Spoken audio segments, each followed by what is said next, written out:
আমাকে ডেকেছেন? হ্যাঁ বাবা এদিকে এসো। শোনো শোনো মুকুন্দ, আরে তোমরা হলে সংসারী মানুষ তাই না বাবা? তোমরা গৃহস্থ মানুষ। আচ্ছা গৃহস্থ মানুষের ধর্ম কি? মহাপ্রভু বলছেন তোমরা গৃহস্থ মানুষ, তোমাদের ধর্ম কি? বলি ওহে গৃহস্থ মানুষ সব বসে আছেন, ধর্মটা কি?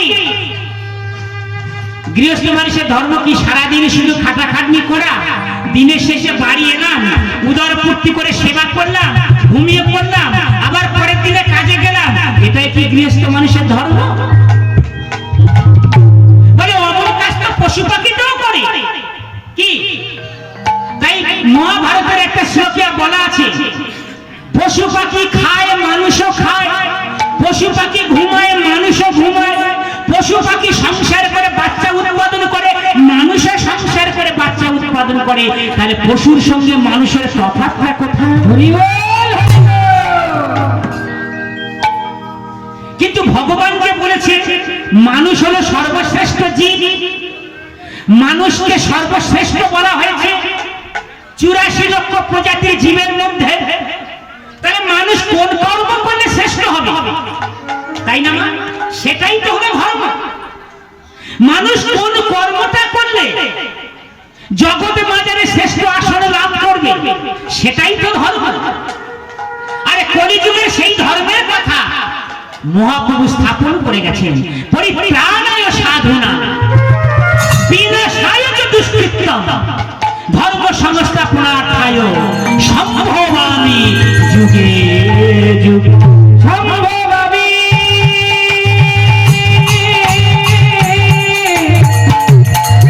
যুগে যুগে। সেই ধর্মটা হলো ভাগবত। ওহে বলির জীব, তোমরা কৃষ্ণমুখী হও, তোমরা হরিনাম করো, তোমরা ভগবানকে অর্চন করো, ভগবানকে ভোগ নিবেদন করে মহাপ্রসাদ পাও, ভগবানকে কেন্দ্র করে সংসার করো। কৃষ্ণ কেন্দ্রিক সংসার করো, কৃষ্ণের সংসার করো, ছাড়ি অনাচার, ছাড়ি অনাচার। জীবে প্রেমে কৃষ্ণ না সর্বধর্ম সার।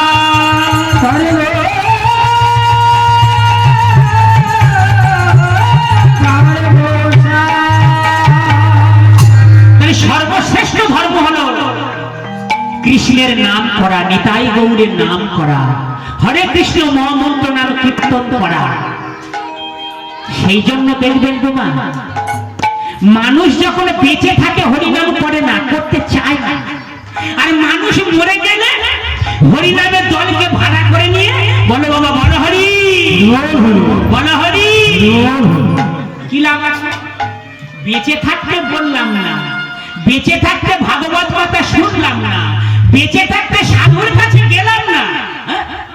এই দেখুন কত লক্ষ টাকা খরচা করে হরিবাসের আয়োজন করেছে। তাহলে মল্লিকপুরে যত লোক আছে প্রত্যেক বাড়ি থেকে যদি দুজন করে এসে বসে হরিনাম শুনে, এই মাত্র ভর্তি হয়ে যাবে, যাবে না? তাহলে কত টাকা খরচা করে হরিনামের আয়োজন করেছো বাবা, কারণ একটা দিনকে একটু সংসার থেকে বিশ্রাম নেওয়া যায় না? হ্যাঁ, সংসারে সংসারে করি গেল কিছু লাভ না হইল কিছু ঘটিল জঞ্জাল। যত সংসারে সংসার করে আমার আমার করে মরবে, তত সংসারে তোমাকে জড়িয়ে ধরবে, তুমি কোনোদিন সংসারের বাইরে যেতে পারবে না।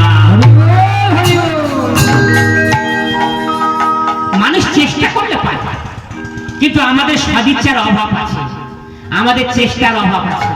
সেই জন্য আমরা ভাগবত ধর্ম অনুশীলন করতে ব্যর্থ হচ্ছি। তাই মুকুন্দকে ডেকে মহাপ্রভু বলছে এদিকে এসো। আরে তোমরা সংসারী মানুষ, যদি সংসার ত্যাগ করে শুধু হরিনাম করবে, তাহলে সংসারী মানুষদেরকে উদ্ধার করবে কে? কি বাবা, আমরা সংসারী প্রশ্ন। গুরুদেব আমাদের দীক্ষা দিয়ে প্রতিজ্ঞা করিয়ে বলেছে প্রত্যেকটা জীবের বাড়িতে বাড়িতে গিয়ে নাম প্রচার করবে, সেটাই আমাদের ধর্ম। যারে দেখে তারে কহ কৃষ্ণ উপদেশ, কৃষ্ণ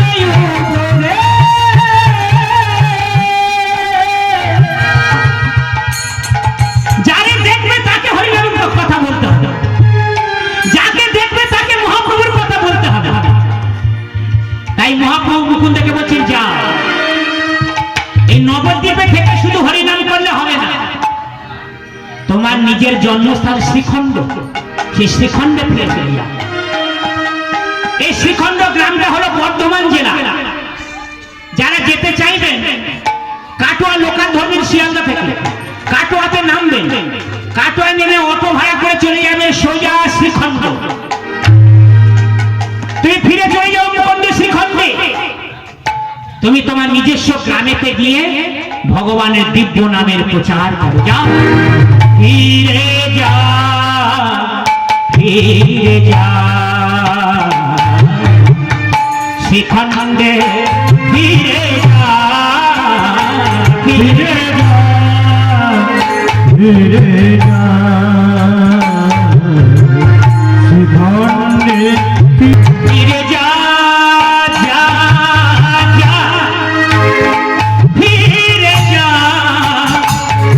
ফিরে যা, যা, যা, ফিরে যা, ফিরে যা, যা, ফিরে যা, ফিরে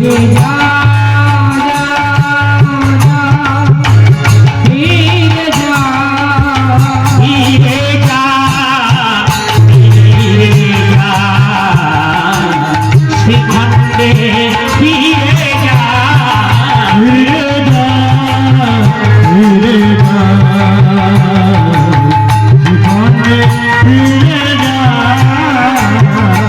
মুকুন্দ বলছে, প্রভু আমাকে আপনি ফিরে যেতে বলছেন, আমি ফিরে গিয়ে কি করবো প্রভু? আমি আমার গ্রামেতে গিয়ে কি করব? শোনো মুকুন্দ, কি করবে জানো? দাঁড়ে দাঁড়ে দিয়া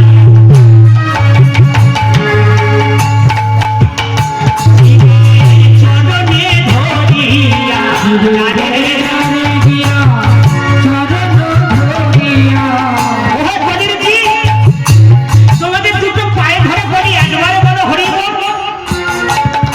ও মা, মাগো মা, তোমার হাতে ধরে পায়ে ধরে বলি, একবারে বলো হরি বল। দাঁড়ে দাঁড়ে দিয়া জীবের চরণে ধরিয়া, দাঁড়ে দাঁড়ে দিয়া চরণ ধরিয়া, কৃষ্ণ নাম, মধুরী নাম, হরি নাম, নাম নাম, অভিরাম, ফিরে যা, ফিরে যা, শ্রীখণ্ডে ফিরে যা, ফিরে যা, ফিরে যা, শ্রীখণ্ডে ফিরে যা। প্রভু, তো আমি তো শুধু আপনার সেবা করতে চেয়েছিলাম। মুকুন্দ মহাপ্রভুকে বলছে, আমি তো জীবের সেবা করতে চাই না। আমি জানি প্রভু, শুধু আপনাকে সেবা করলে সকলের সেবা করা হয়ে যায়। প্রভু গো, তোমার চরণে ছাড়া আমাকে করো না। মুকুন্দ শোনো বাবা, তুমি নিজের গ্রামে গিয়ে গ্রামবাসী মানুষকে হরিনাম শ্রবণ করা, তবে তুমি যখন বিপদে পড়বে আমাকে ডাকবে। যখন গৌর হরি বলে ডাকবে, তখন আমি গিয়ে তোমাকে রক্ষা করব। মহাপ্রভুর আজ্ঞা পাইয়া মুকুন্দ চলিল, মহাপ্রভুর আজ্ঞা পাইয়া আমার মুকুন্দ চলিল, মহাপ্রভুর আজ্ঞা পাইয়া মুকুন্দ চলিল, মহাপ্রভুর আজ্ঞা পাইয়া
হরে কৃষ্ণ হরে কৃষ্ণ কৃষ্ণ কৃষ্ণ হরে হরে হরে রাম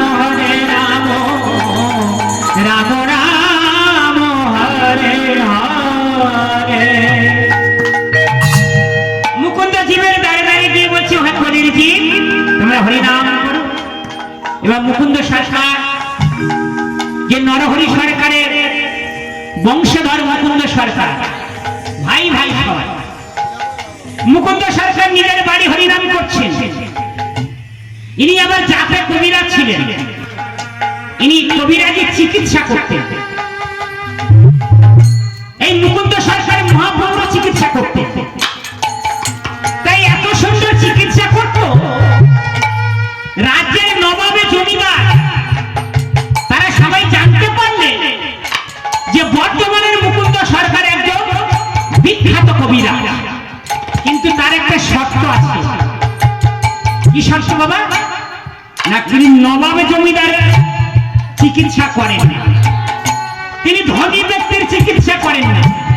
যারা গরিব যাদের পয়সা নেই বেছে বেছে তাদেরকে চিকিৎসা করেন মুকুন্দ সরকার। হরি বল হরি বল। তখন আমাদের পশ্চিমবঙ্গে মুসলমান রাজত্ব ছিল গোমা। নবাব হোসেন শাহ তার খুব পেটের অসুখ করেছে, কোন ডাক্তারে সারাতে পারছে না। তখন সেই নবাবের মন্ত্রী তিনি বলছেন নবাব সাহেব আরে বর্ধমানে মুকুন্দ সরকার খুব বড় কবিরাজ, আপনি যদি একবার মুকুন্দ সরকারের কাছে চিকিৎসা করাতে পারে তাহলে কিন্তু আপনার পেটের অসুখ চিরদিনের মতো সেরে যাবে। তবে তার একটা কিন্তু শর্ত আছে। কি শর্ত? না তিনি নবাবে জমিদারের চিকিৎসা করেন না, তিনি কোনো ধনী মানুষের চিকিৎসা করেন না। তাহলে কি হবে? মন্ত্রী বলে দিচ্ছে নবাব সাহেব আরে আপনার এই নবাবের পোশাক ছেড়ে দিয়ে ফকিরের পোশাক গ্রহণ করুন। ফকির সেজে ভিখারি সেজে আপনি মুকুন্দ সরকারের বাড়ি যান, আপনাকে চিনতে পারবেন না। নবাব হোসেন শাহ তাই করলেন, তিনি ফকিরের বেশ ধারণ করে মুর্শিদাবাদ থেকে বর্ধমানে আসছে। ট্রেনে করে বর্ধমানে নেমেছে, নেমে লোককে জিজ্ঞেস করছে ও বাবা এই বলি তোমাদের গ্রামের মুকুন্দ সরকারের বাড়ি কোনটা গো? কবিরাজি চিকিৎসা করে মুকুন্দ সরকার। তখন রাস্তার লোকজন বলছে ও ফকির সাহেব তুমি মুকুন্দ সরকারের বাড়ি যাবে? বলে হ্যাঁ হ্যাঁ। তাহলে শুনুন আপনি সোজা রাস্তা দিয়ে চলে যান, এই সোজা রাস্তা দিয়ে যেতে যেতে যে বাড়ি থেকে আপনি হরিনামের শব্দ শুনতে পাবেন, যে বাড়ি থেকে হরিনামের ধ্বনি শুনতে পাবেন সেটাই হলো মুকুন্দ সরকারের বাড়ি। তা ফকির সাহেব খুব সন্তুষ্ট, বলে ঠিক আছে তাই হবে। বলে এবারে মনে মনে হ্যাঁ ওই মুকুন্দ সরকারের কথা চিন্তা করতে করতে করতে করতে সোজা রাস্তা দিয়ে যাচ্ছে। একবারে ভোরের বেলা যাচ্ছে বাবা, তখন রাস্তা ভালো পরিষ্কার হয়নি, কুয়াশা হয়ে রয়েছে। এমন সময় দূর থেকে শুনতে পাচ্ছে একটা বাড়ি থেকে হরিনামের শব্দ ভেসে আসছে। তিনি গোপীনাথের কাছে কেঁদে কেঁদে বলছেন হে গোপীনাথ, হে প্রভু আমি তোমার জন্য মন্দির তৈরি করতে পারিনি, কিন্তু আমার হৃদয়ের মন্দিরটা তোমার জন্য তৈরি করেছি প্রভু। আমি যে বড় গরিব, তোমার জন্য স্বর্গ মন্দির তৈরি করে দেওয়ার ক্ষমতাই আমার নেই।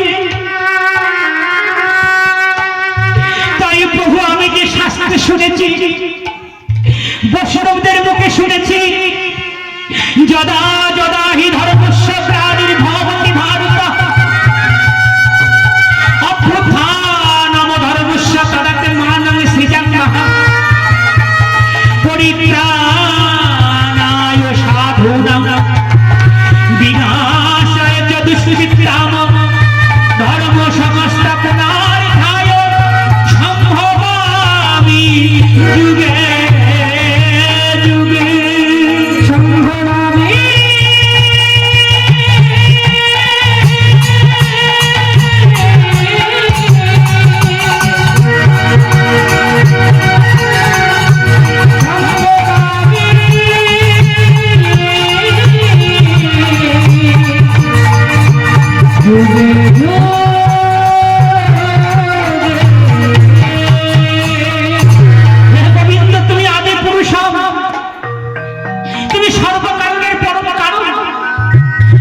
তোমাকে বারবার আমার প্রতি নিবেদন করি, গোবিন্দ আদি পুরুষম তমহং ভজামি।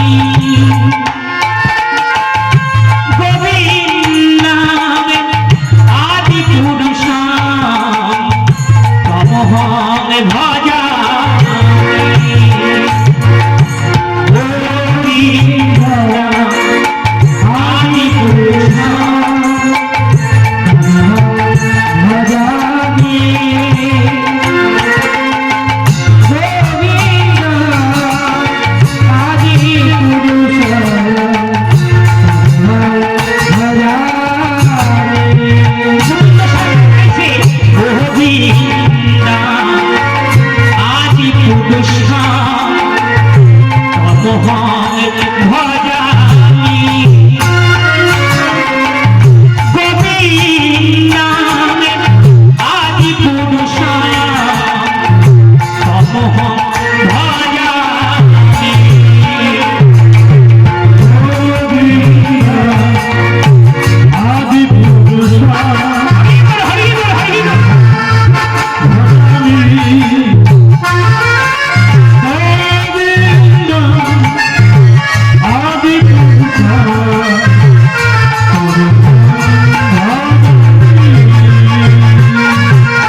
কমনীয় বিশেষ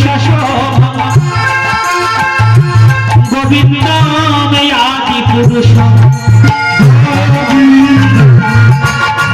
আদি পুরুষ